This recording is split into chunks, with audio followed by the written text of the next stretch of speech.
মহামারীতে মারা গেলে তার জন্য কোনো ফজিলত রয়েছে কি?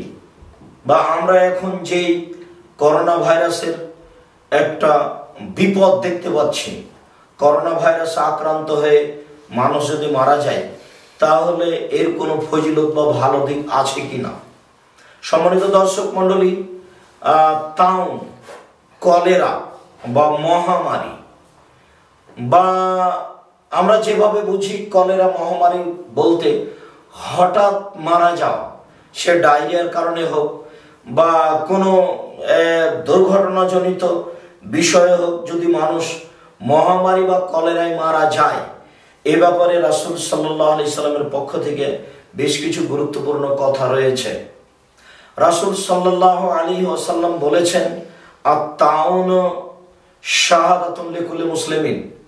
মহামারী কলেরায় যদি মারা যায় তাহলে রাসূল সাল্লাল্লাহু আলাইহি সাল্লাম মহামারী ও কলেরায় মারা যায় এমন ব্যক্তির ব্যাপারে বলেছেন যে আত-তাউন শাহাদাতুন লিকুল্লি মুসলিমিন, প্রত্যেকটা মুসলমানের জন্য কলেরা ও মহামারী হচ্ছে শহীদ। অর্থাৎ কলেরা ও মহামারীতে মারা গেলে শহীদের মর্যাদা পাবে। সম্মানিত দর্শক মণ্ডলী, অত্র হাদিসে বোঝা যায় মানুষ কলেরা মহামারীতে মারা গেলে শহীদের দরজা পাবে, এই কথা রাসূল সাল্লাল্লাহু আলাইহি সাল্লাম বলেন। আয়েশা রাদিয়াল্লাহু তাআলা আনহা বলেন, আমি একদা রাসূল সাল্লাল্লাহু আলাইহি সাল্লামকে জিজ্ঞাসা করলাম আনি তাউন, কলেরা মহামারী সম্পর্কে। ফাখবারানি, তিনি আমাকে বললেন, ইন্নাহু আযাবুন, নিশ্চয়ই এটি একটি শাস্তি, ইয়াবাসুহুল্লাহু তাআলা আলা মান ইয়াশা, আল্লাহ তাআলা এই শাস্তি পাঠান যার উপরে ইচ্ছে। এরপর আল্লাহ নবী বলেন, ইন্নাল্লাহা জাআলাহু রাহমাতাল লিল মুসলিমিন, নিশ্চয় কলেরা বা মহামারী মুসলমানের জন্য রহমত।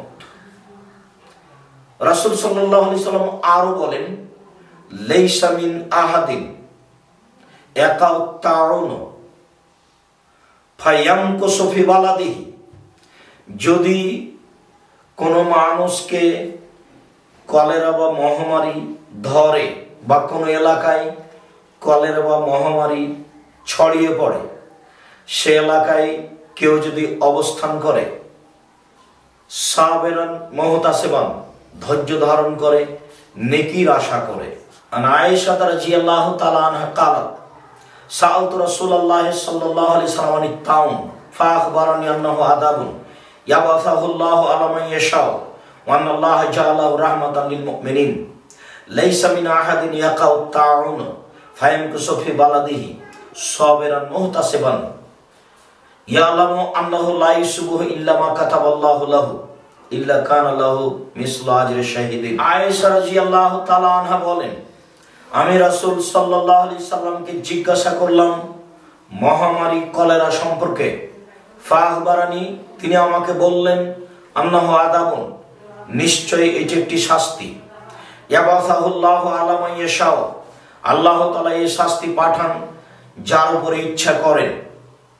ওয়া আন্নাল্লাহা জাআলাহু রাহমাতাল লিল মুমিনিন, নিশ্চয় আল্লাহ তাআলা এইটিকে মুমিনের জন্য রহমত স্বরূপ করেছেন।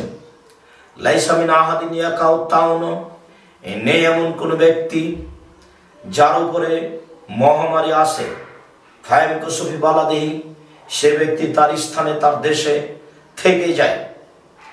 সাবিরান মুহতাসিবান, ধৈর্য ধারণ করে, নেকির আশায়, মনে করে যে এতে নেকি হবে। ইয়ালামু আন্নাহু লা ইউসিবুহু ইল্লা মা কাতাবাল্লাহু লাহু, সে বিশ্বাস রাখে যে নিশ্চয়ই তাকে মহামারী ধরতে পারে না, তবে যেটুকু আল্লাহ তাআলা তার ভাগ্যে লিখেছেন সেটুকুই হতে পারে। ইল্লা কানা লাহু মিসলু আজরি শাহিদিন, তাহলে সে একজন শহীদের নেকি পাবে, কেননা সে এতে ধৈর্য ধারণ করে স্বস্থানে থেকে গেছে। হাদিস বুখারী মুসলিম। সম্মানিত দর্শক মণ্ডলী, আমরা বুখারী মুসলিমের হাদিসে বুঝতে পারছি যে মহামারী কলেরা হচ্ছে মুসলমানের জন্য রহমত। সাথে সাথে মানুষ যদি মহামারী কলেরা ঘটে গেছে এমন স্থানে ধৈর্য ধারণ করে নেকির আশায় থেকে যেতে পারে, তাহলে সে শহীদের মর্যাদা পাবে। সম্মানিত দর্শক মণ্ডলী, রাসূল সাল্লাল্লাহু আলাইহি সাল্লাম আরো বলেন যে 5 ধরনের মানুষ শহীদের মর্যাদা পাবে। তার এক শ্রেণী হচ্ছে তাউন, কলেরা মহামারীতে মারা গেলে শহীদের মর্যাদা পাবে। অল মাবতুন, পেট ব্যথায় মারা গেলে শহীদের মর্যাদা পাবে। অল গারিক, ডুবে মারা গেলে শহীদের মর্যাদা পাবে। অল হারিক, যদি মানুষ আগুনে জ্বলে মারা যায় তাহলে শহীদের মর্যাদা পাবে। কলেরা ও মহামারীতে মারা গেলে মানুষ শহীদের মর্যাদা পাবে মর্মে রাসূল সাল্লাল্লাহু আলাইহি সাল্লাম অনেক কথাই বলেছেন, যার কারণে আমরা এটা ধরে নিতে পারি যে কলেরা মহামারী বিশেষভাবে মুসলমানের জন্য একটি রহমত। কাজেই কলেরা মহামারীকে দেখে ভয়ে ভীত না হয়ে তিনি যে সতর্কবাণী পেশ করেছেন সেই সতর্কবাণীর উপরে থেকে যায়। তিনি বলেছেন যে এলাকায় এটা দেখা দিয়েছে সেখানে তোমরা যাবা না, আর কোনো এলাকায় ঘটে গেলে সেখান থেকে তোমরা অন্য এলাকায় যাবা না, এতে তোমাদের আকীদায় ত্রুটি হতে পারে।